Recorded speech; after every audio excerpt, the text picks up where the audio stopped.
Alhamdulillahi Rabbil Alameen. Wa sallallahu wa sallam wa baraka nabina Muhammadin wa ala alihi wa sahbihi ajma'een. Welcome, brothers and sisters, to another installment of our weekly program, Analyzing the Address, where we revisit the week's khutbah, talk about it in a little bit additional detail, and allow you the opportunity, if you so choose, to provide any feedback and ask any questions you may have regarding the khutbah. And honestly, the last couple of weeks we have not had the program, and honestly my intention was to continue today with our segment on Riyadh Salihin. Take another one of the hadith from Bab al-Mujahada, the chapter of striving. But because of the importance of the khutbah and some of the information that obviously we were not able to cover given the time constraints, I felt it would be good if we went ahead and took this opportunity to go ahead and expand on the contents of the khutbah. So we'll be doing Analyzing the Address this evening. So this khutbah was regarding the imminent departure of the community's Imam. And as I said at the outset, I mentioned the ayah from Surah Al-Hashr, in which Allah subhanahu wa ta'ala says, فَاعْتَبِرُوا يَا أُولِي الْأَبْصَارِ. He says, and ponder the lessons in events and consider them reflectively, O possessors of insight. And we said that the message there in that ayah is, O Muslims, try to learn something from everything. And as I mentioned in the beginning of the khutbah, it was my desire that the sermon be educational, not confrontational. And obviously there truly is a lesson to be learned in all things, even disappointments, even circumstances that are not necessarily desirable. If we had our druthers and we were able to choose, we wouldn't choose what came to be. But even in those disappointments and even in those hardships and setbacks, there are lessons that can be learned. And so it was important for us as a community, it was important for me as an imam to talk about this subject so we could uncover some of those lessons. And I want to say that this particular issue of, imams departing and how that comes to take place and how it affects so many people, the decisions that are made, how they are made, etc. Although I've heard imams speaking to one another and their close friends about how unfairly they feel that they are often treated by the administrations of their respective communities, I personally have never heard an imam present these issues to average everyday community members in a non-emotional way, aimed at educating them so that they can be the change imams would like to see. And that's kind of what we wanted to do with this khutbah. And to me, this issue, or the educational piece related to this issue, is very similar to how people of color in this country have recently had to have some very candid and uncomfortable conversations with whites about race and systemic racism in this country. And these are conversations which many whites are not interested in having at first. But upon having them, they come to realize the reality of the problem of race, which they fail to realize. They fail to realize that it exists because of their privilege. And in their mind, and they'll even say this out loud, that these issues of race are overblown, that these people continually play the race card, they continue to play the victim, and to make mountains out of molehills, to basically try to get special privileges or advantages that they're not really entitled to and they're not really willing to work for. This is a common refrain among whites when it's mentioned to them that racism in this country is systemic, etc. Al-Muhim, but when they do have those uncomfortable, candid discussions with a person of color, and they are people who are objective and willing to listen, they come to learn that this systemic racism is a real thing. It is not a unicorn. It is not a Bigfoot. It's not something which is just made up. The stuff that legends are made of. No, it's a real thing. And some of them, after having these conversations, have been moved to act and actively oppose racism and racist institutions. So, coming back to the point, as it relates to the issue that we were discussing, I don't think a lot of average, everyday mosque goers, or the Jummah crowd, the people who come for Salatul Jummah every Friday, I don't think they truly understand the imam board dynamic and how poorly imams are treated in many cases. Not all the cases, but in many cases. They don't realize that quite often imams feel marginalized, they feel devalued, they feel that they are unappreciated. So if they don't realize that imams feel this way, how can they be moved to do anything about it? How can they be moved to change something that they don't believe is wrong in the first place or is happening in the first place? So one of the purposes of the khutbah was, wa alaikum assalam wa rahmatullahi wa barakatuh, I wanted to change that. Or I wanted to play a role in changing that through this khutbah. So one of the things we said at the outset was that imams are not a luxury. They are an essential part of successful Islamic communities. And we mentioned a quote from Al-Ajurri, Al-Imam Al-Ajurri. And part of that quote, he said what means. He said, "This is the likeness of the learned religious leaders amongst the people. They are the lamps."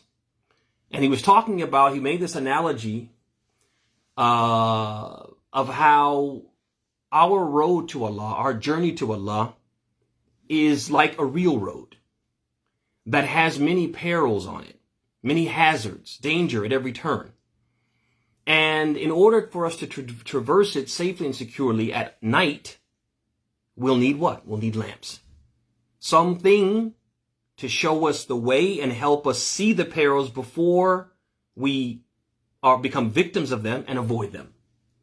And he basically was saying that the scholars, the learned people, the imams, the religious leaders of communities, they are these lamps.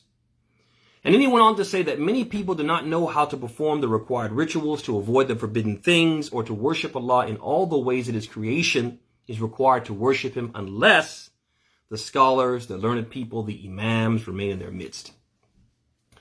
So the point he made here is significant because basically he's talking about how the important role that imams play in teaching us, educating us, eradicating our ignorance, making us aware of things that we weren't aware of, making us aware of errors that we've been committing, thinking that we're doing the right thing, but in reality we're doing the wrong thing.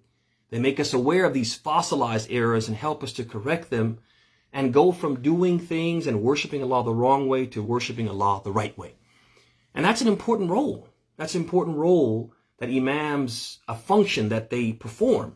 That's critical for us. We want to be rightly guided. We want to do the right things. We want to please Allah.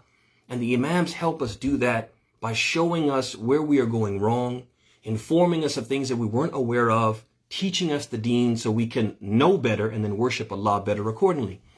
And I'll be honest with you, every place I've been, every stop that I've been at over the years, invariably, when you're teaching people over a period of time through the khutbahs and through the educational programming, invariably people will come to me and say after a program, they'll say, you said this in the program, you said this in the khutbah, I never knew that. I never knew that. This is the first time I've heard that, and I've been Muslim for, forever. I've been doing this wrong all this time.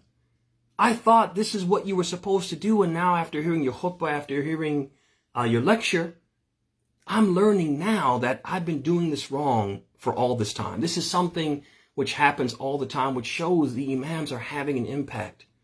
They are changing people's spiritual lives and helping them to worship Allah in the right way.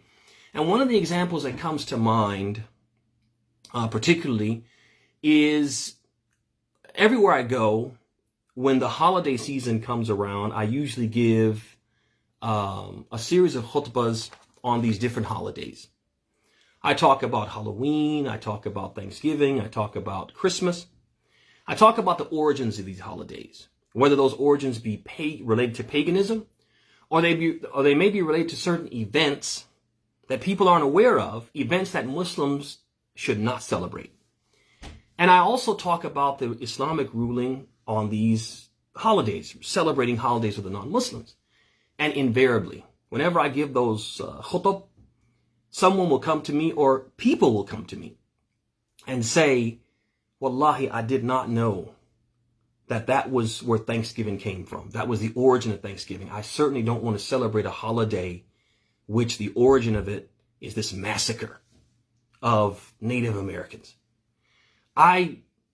They'll say, I did not know that Halloween was so founded in paganism.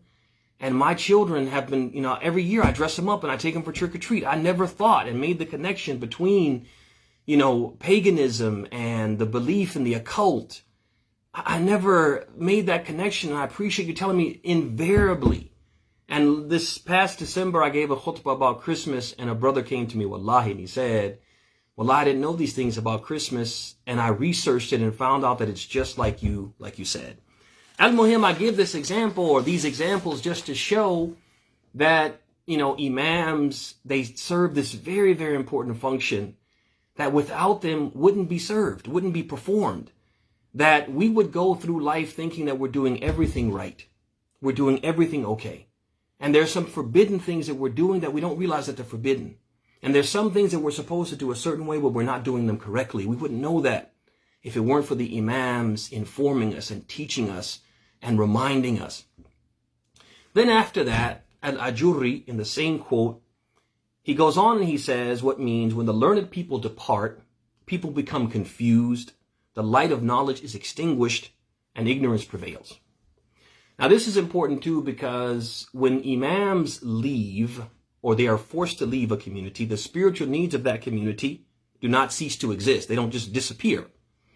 Someone must give the khutbah, provide educational programming, counsel members and answer their questions, marry couples, counsel them, facilitate their divorces if they decide to part ways, etc. All these functions still have to be performed, and the community will still have these needs long after the imam has left. All of these duties now, everything I mentioned, and some things that I didn't mention, they require specialized knowledge, training, and experience that the average Muslim, the average lay Muslim, even if he's religious and he's studious, lacks. They might be able to have some book knowledge, some general familiarity of the religious principles, the religious teachings, but they don't have the in-depth, specialized knowledge, training, and expertise that a trained imam, scholar, sheikh, da'i, whatever, will have. And so the depth and breadth of their knowledge is not sufficient to meet the demands of a community. And there's going to be certain nuances that without the specialized training, they just won't have. So just plucking a brother out from the crowd because he has a big beard and he frequents the masjid and encouraging him to assume these responsibilities is both irresponsible and dangerous. People who lack the requisite knowledge, brothers and sisters, but speak on religious subjects anyway, do more harm than good. As we find the hadith of Jabir regarding the man who was accompanying him and a group of the Prophet's companions on an expedition, and he was struck in the head by a stone, which created a huge gash in his skull. He ultimately was able to apply a tourniquet of sorts and stop the bleeding. So what ultimately happened that evening, when they settled down for the evening, for the night, he had an incident that required him to take a complete bath.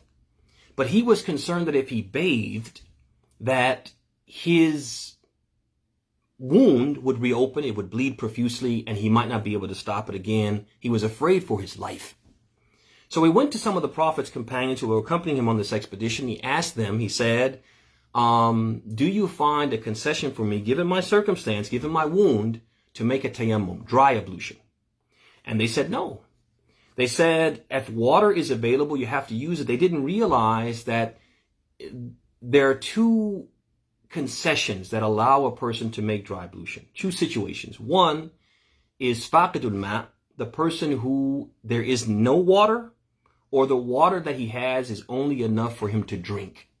If he were to use that water to make wudu, he wouldn't have water to drink and could run the risk of dying of thirst. That's one. The other situation is if he's ajiz an istimalihi.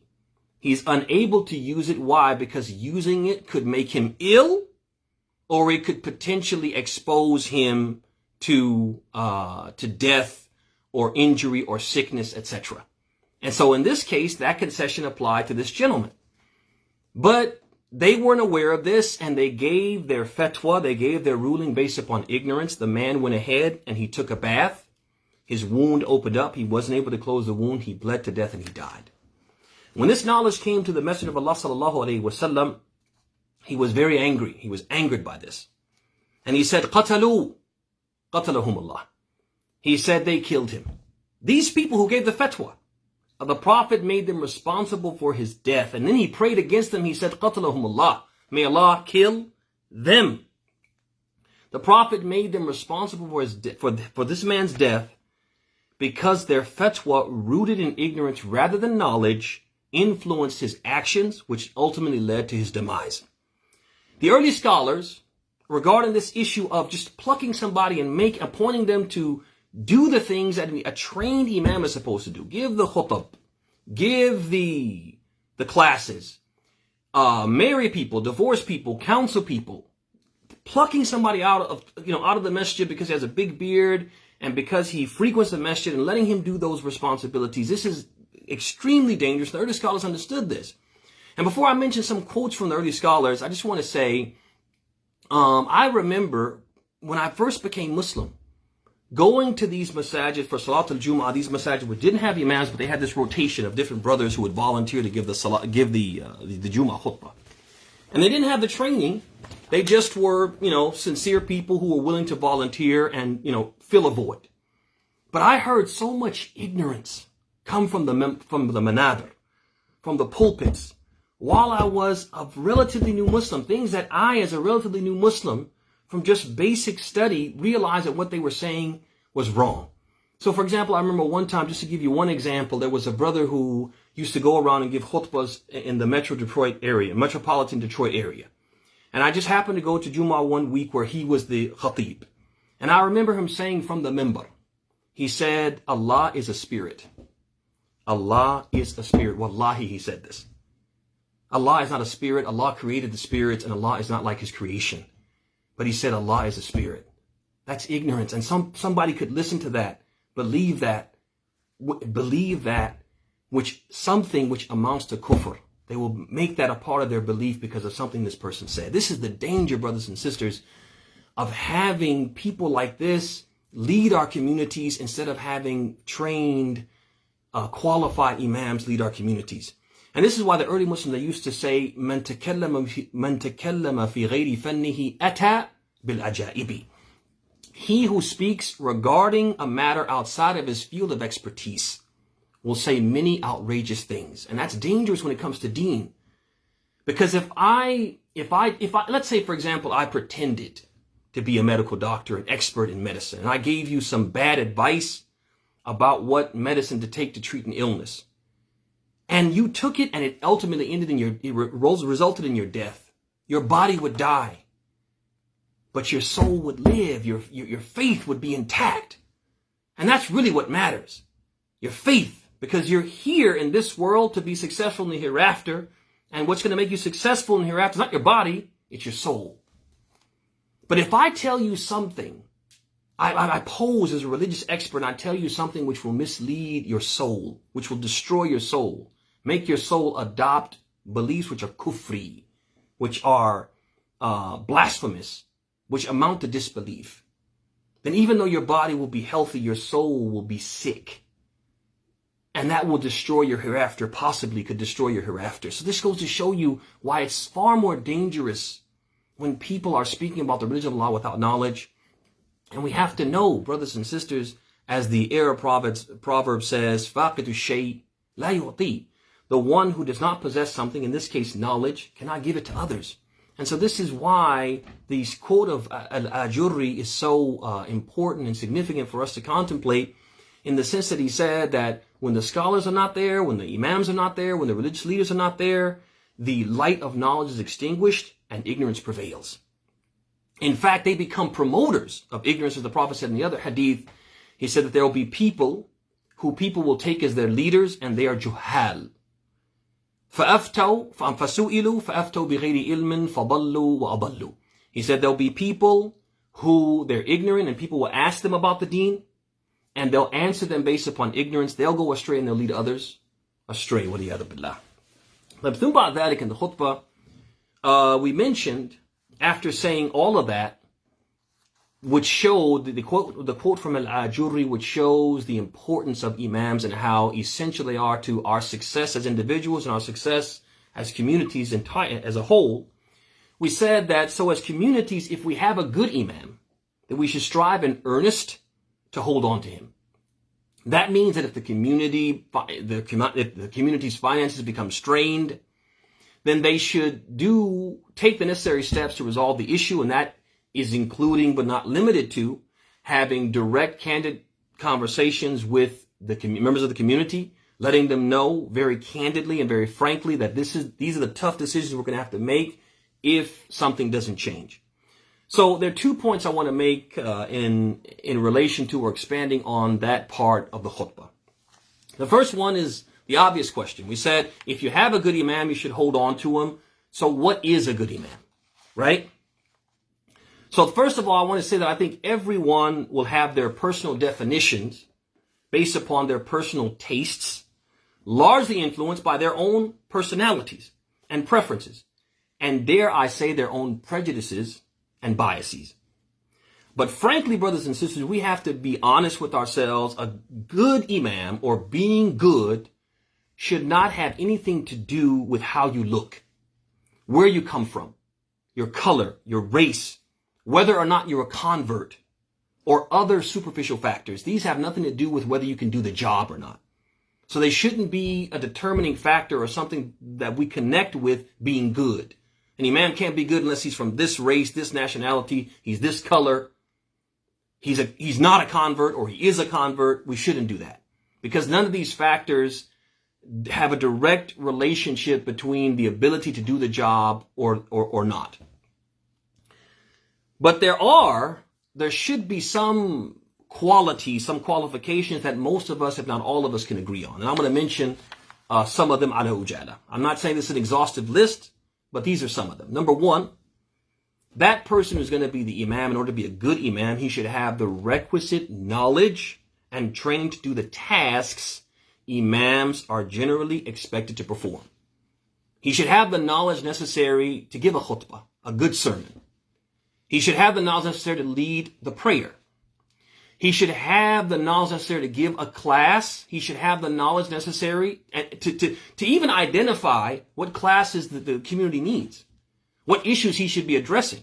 If he's asked a question, he should have the knowledge to answer those questions, or the ability to do the research necessary to give an answer if he can't give an answer on the spot, to give an answer after doing the research. He should have this knowledge. Allah subhanahu wa ta'ala says, قُلْ هَذِهِ سَبِيلِي أَدْعُو إِلَى اللَّهِ عَلَى بَصِيرَةٍ.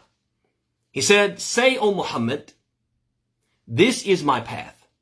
I call to Allah upon al-basira. The scholars of Islam say al-basira here, it means al-ilm al-nafi'. It means the beneficial knowledge, the right knowledge. I call based upon knowledge. Ana wa man ittaba'ani. I do this, and those who follow me do it as well. So this is what the imam should the Prophet is saying that the people who are really following my footsteps, they call to Allah upon knowledge. They have knowledge. They have the requisite knowledge to do the task they've been tasked to perform. The second quality is that they should perform those tasks at least satisfactorily. So you hear about imams who don't come for prayer, or they come whenever they feel like it to lead the prayer. No, that's wrong. If they have the knowledge and the ability to perform the task, they should be performing the task. They don't give classes. They are hit and miss with the khutbah. No. Part of being a good imam is doing your job, doing imam things, right? And so if they're not doing that, then that person is not a good imam. So, but if we don't have performance issues, if the imam is performing, then we can't say he's not a good imam or he's not a right fit, or whatever people say. Number 3, he should call to Allah, not to himself, or an individual or idea in opposition to Allah. And we can go back to the ayah that we quoted previously, in which Allah says, قُلْ هَذِهِ سَبِيلِي أَدْعُو إِلَى اللَّهِ. Say, O Muhammad, this is my path, I call to Allah. I don't call to myself. I don't call to a path other than the path of Allah. I call to Allah. I am just a bridge to Allah. I am a light, as a lamp, as Al-Ajurri said. I'm just guiding the way to Allah. That's it. I'm not guiding you to me. I'm guiding you along Allah's path. I'm doing Allah's work. I am a servant of Allah doing Allah's work. Number 3, his teaching should reflect what is found in the Quran and Sunnah, the 2 fountains of Al-Wahi, the 2 fountains of revelation, the 2 primary sources of guidance from Allah to his people. And he should call to these 2 sources as understood and interpreted by the unquestionable authorities on Islamic subjects, the reputable scholars. And he should not teach his opinions or religious perspective or a religious perspective of his own invention. He shouldn't teach his opinions. He shouldn't tell people just what he thinks, irrespective of what the Quran and Sunnah says. Nor should he teach them a religious perspective of his own invention. As the Prophet ﷺ, when he was talking about the virtue of the scholars over the common worshippers, the common people, he said, وَفَضْلُ الْعَالِمِ عَلَى الْعَابِدِ كَفَضْلِ الْقَمَرِ لَيْلَةِ الْبَدْرِ عَلَى سَائِرِ الْكَوَاكِبِ. He said, and the superiority of the scholar over the common worshipper is like the superiority of the moon, the full moon, over the rest of the stars. Now pay attention. Why did the Prophet liken the scholars to the moon? What's the significance of that? The significance is that the moon has no light of its own. It simply reflects the light of the sun. And so what the Prophet is saying to the scholars, to the learned people, to the imams, don't try to be the sun. Don't try to make yourself the center of attention, but rather convey the light of wahi. Convey the light of the Quran and Sunnah. Convey that to the people. That is your job. That is your role, to be like the moon, not to try to be like the sun. And so this is important too. This is another indication of a good imam. He tells us what Allah said and what his messenger said. That's what he's supposed to do. He is just a messenger. He just conveys. He's not there to tell us what he thinks, but what Allah said, what his messenger said, because that's what matters. That's what's going to get us into Jannah. Last but not least, from the qualities of a good imam, I'm not saying, as I said in the beginning, it's not an exhaustive list, but last but not least, what we'll mention today is he should not be a person whose opinions change based upon how the wind is blowing, depending upon what people would like him to say. And he shouldn't tell the people whatever it is that they want to hear. Al-imama is an amana. Al-imama, leading people, being a religious leader, is a solemn duty and entrusted responsibility. And every imam has to see it like that. I have a job to do. It's easy for an imam. There's no question. It's easier for an imam, especially if he wants to stay employed, to just say what people want to hear and not rock the boat. But if he does that, he would be betraying his trust.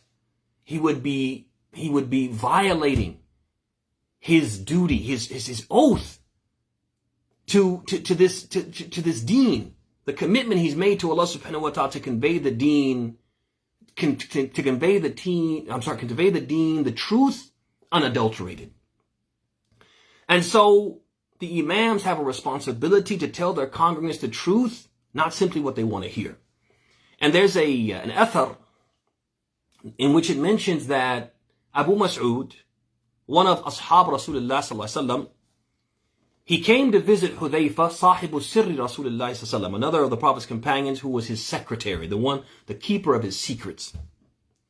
So Abu Mas'ud comes to Hudayfa, he visits him and he says, I'had ilayya. He says, counsel me. Counsel me. And so Hudayfa responds, he says, أَوَلَمْ يَأْتِكَ الْيَقِينَ?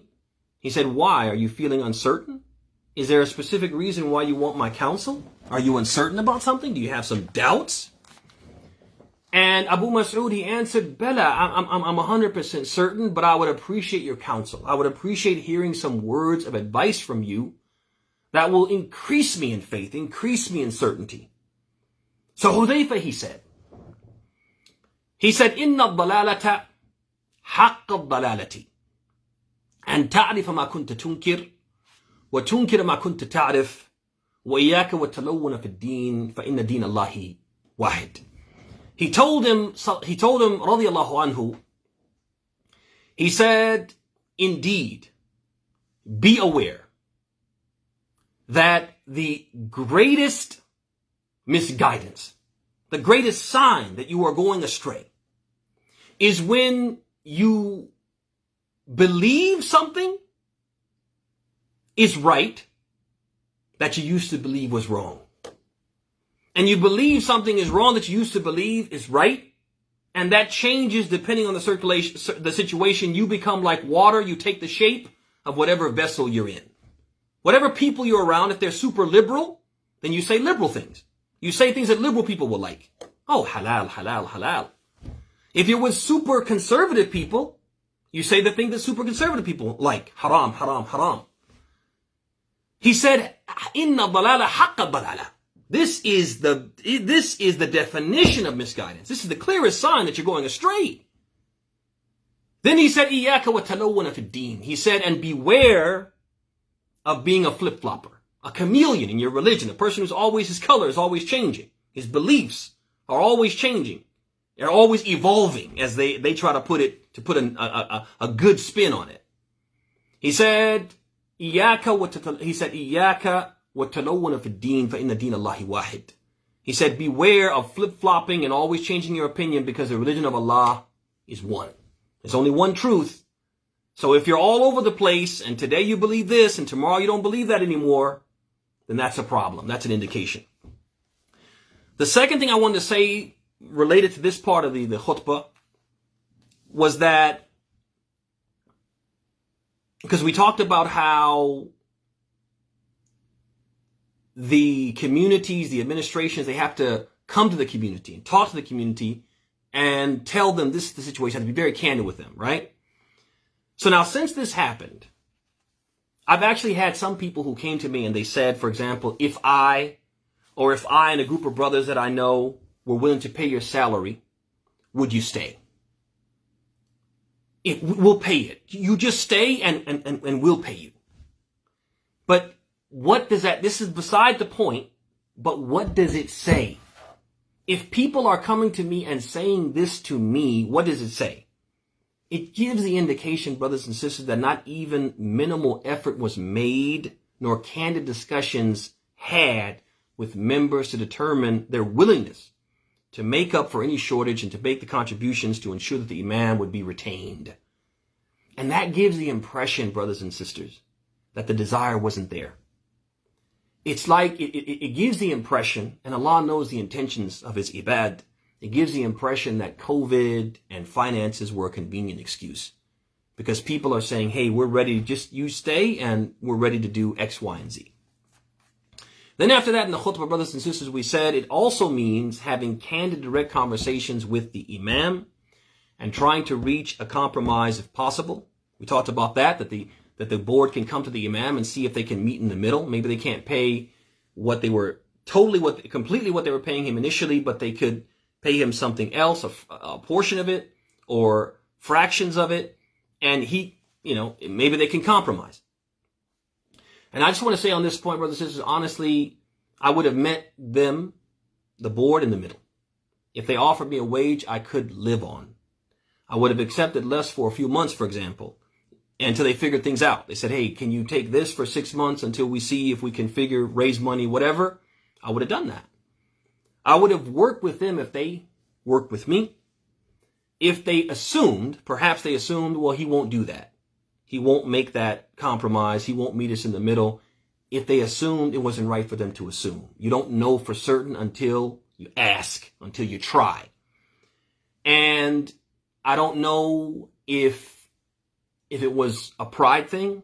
I don't want to accuse anybody of that. If it was like, okay, what do we look like, meeting with the imam and asking him, or trying to compromise with him.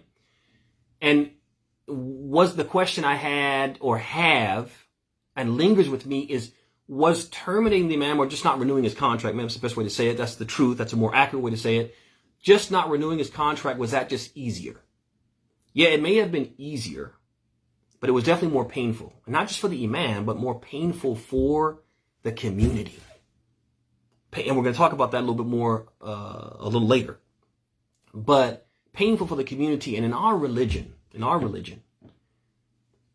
just because something is easier, if it's more painful, we don't do that. The more painful option is always the last resort, as the proverb says, akhir dua al-kay. The last resort in the treatment of illnesses is treating them by cauterization, which means what? You take a piece of hot iron and you put it on the spot that's ailing. Akhir dua al-kay. In Islam, the most painful option is the last option. It's the last resort. We don't do it just because it's easier. If it's going to hurt people, we try to avoid that option. ثم بعد ذلك in the khutbah, we mentioned that the board is appointed to do the will of Allah first, and then the will of the people. And the will of the people is not known except through a shura wal istishara, consultation, and give and take, back and forth deliberation. And I want to say that, alhamdulillah, and I'm not saying this to my own horn, I'm saying this to just state a fact, that many people have expressed disappointment, disapproval, and even sadness regarding the decision. And they've expressed it to me, and they've expressed it to, from what I'm told, the board themselves. Some of them have called, some of them have written emails, some of them may have even met them and talked to them face to face. Al-Muhim, people have expressed disappointment, disapproval, sadness, etc. Now, this happens all the time. Imams are dismissed while their congregations are very happy with them. The congregation loves their imam. They want the imam to stay, and the imam is dismissed. He's terminated, or he's not renewed anyway. And there's a few things here. One, who suffers when that happens? People suffer. When we talked about that a little earlier, that one of the ways that they suffer is that person who was teaching them and answering their questions and counseling the couples who are having some domestic problems, that person is no longer there to serve those functions, to help the people in the ways that he was helping them. So that's one way that the people suffer. But they also suffer because there is an emotional connection, believe it or not. When imam comes and lives in the community for 2 years, 3 years, 4 years, people become attached to him. He becomes a part of their family. Even if they don't say it out loud. That people are heartbroken. One brother, he told me, he said it was like somebody reached into my chest. And again, I'm not saying this to toot my own horn. I'm saying this just to show that people suffer. He said, it feels like somebody reached into my chest and took my heart and twisted it and squoze it. He said, that's how it feels. This is what he described to me. So I'm saying that to say that people, their hearts get attached to their imam. He becomes like family. And then when he's dismissed, it's like losing a family member. So people suffer. Another thing that happens is that if the people want the imam, if 70, 80, 90% of them want the imam to stay, they're all happy. You can't please everybody. But if the majority of people, the overwhelming majority of the people want the imam to stay and he's dismissed, it makes it seem like the board is out of touch. They look out of touch. That they're in this bubble and they're tone deaf and they're not in touch, in tune. They're not in sync with what the community wants. That looks bad. And also, one last point I'll mention is that if the board makes this decision after knowing that the community doesn't want it, it makes them look selfish. It makes it look like they're all about what they want, or the majority of them want, instead of what the community wants. And so it's a bad look. Then at the end of the khutbah, I told the story of a friend of mine from the country of India, and I talked about how he spoke about how he was raised and how he was raised influenced how he viewed, or his perception of imams and of religious people, and how he would treat them And he had to unlearn that. We talked about that. We mentioned that story toward the end of the khutbah. And on that point, I just want to say that this perception, as we mentioned in the khutbah, is not uncommon. To have a low opinion of our imams, it's not uncommon. There's a lot of Muslims from certain countries and even people who converted to Islam, but the environment within the Muslim community that they were raised in has caused them to have a perception of the imam, a view of the imam, and to interact with the imam poorly, in a negative way. Unfortunately, many people in the Muslim community share a similar perception. I'm going to give one more example, ala ujala. This will be really quick, inshallah ta'ala. And that example, there was a community I was in where the community, they had bought a building.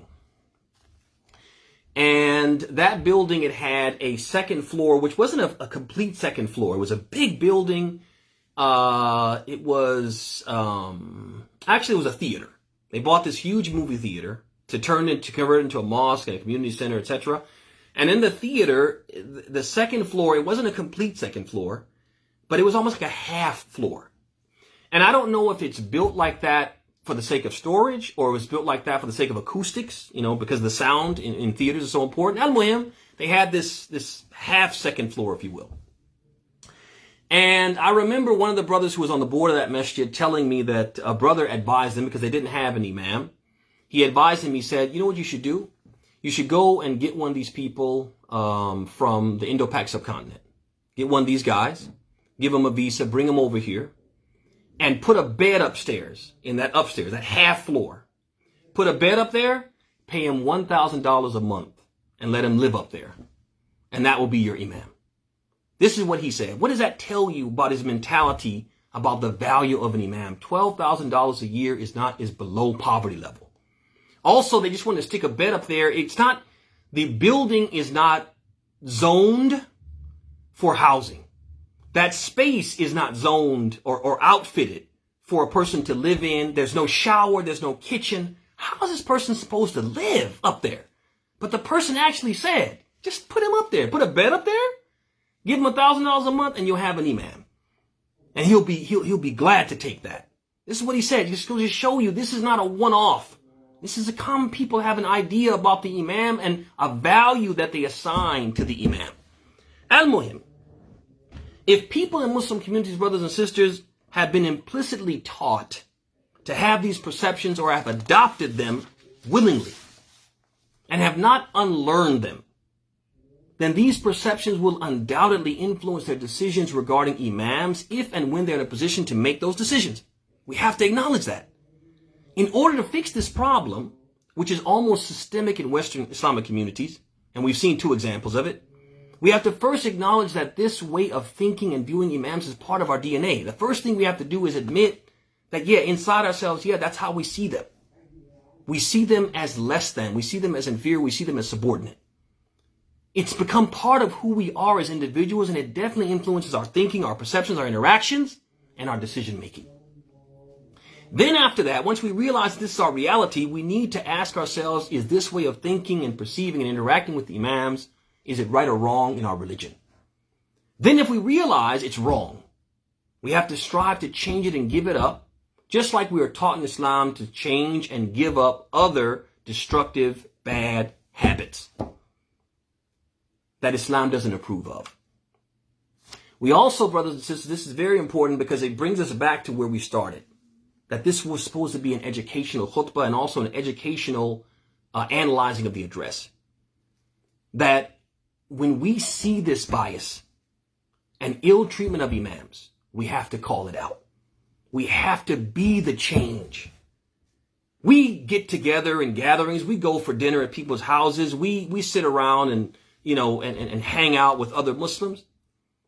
When this subject comes up, the subject of the imam, how he should be compensated, where he should live, how he should be treated, what kind of benefits he should be entitled to. And people start trashing the imams, speaking poorly about the imams.